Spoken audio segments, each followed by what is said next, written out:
Hi friends, welcome to size farms అండి. ఈ video మనకు కడప జిల్లా కాజీపేట టౌన్ నుండి అర్షద్ గారు పంపించారండి.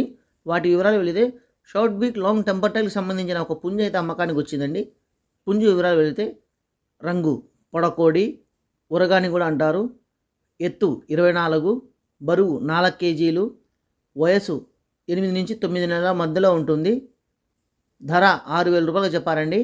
ఇదైతే ఖచ్చితమైన ధర కాదండి, కొద్దిపాటి తగ్గింపు అయితే ఉంటుంది. ఇక రవాణా విషయానికి వస్తే ఆంధ్రప్రదేశ్లో ఎక్కడికైనా రవాణా చేయగలను అని చెప్పారండి. ఇంకా మీకు ఏమైనా డౌట్స్ ఉంటే అన్నగారి నంబర్ డిస్క్రిప్షన్ ఇస్తానండి, వారికి కాల్ చేసి మాట్లాడగలరు ఫ్రెండ్స్. ఖచ్చితంగా మీలో ఎవరైనా తీసుకోవాలి అనుకున్న వాళ్ళైతే అన్నగారికి ఫోన్ చేసి మాట్లాడాను ఫ్రెండ్స్. మంచి డబల్ బాడీ గల పుంజు అండి, మంచి టెంపర్ టైల్ గల పుంజు. చూస్తున్నారు కదా, మంచి టైల్ అండి, మంచి గట్టా కలిగిన పుంజు. ముందు పక్క కూడా మంచి డబల్ బాడీ అండి. ఇంకా మీకు ఏమైనా డౌట్స్ ఉంటే అన్నగారి నంబర్ అయితే డిస్క్రిప్షన్ ఇస్తానండి, వారికి కాల్ చేసి మాట్లాడగలరు ఫ్రెండ్స్. మీలో ఎవరైనా మన ఛానల్ ఇంకా చూస్తుంటే, ఫస్ట్ టైం చూస్తుంటే ప్లీజ్ వెంటనే సబ్స్క్రైబ్ చేయండి. అప్పుడే నేను పెట్టే ప్రతి వీడియో నోటిఫికేషన్ ద్వారా చూడొచ్చు ఫ్రెండ్స్. నా వీడియో మీకు నచ్చినట్లయితే లైక్ చేయండి, షేర్ చేయండి, ప్లీజ్ వెంటనే సబ్స్క్రైబ్ చేయండి. అప్పుడే నేను పెట్టే ప్రతి వీడియో నోటిఫికేషన్ ద్వారా చూడొచ్చు.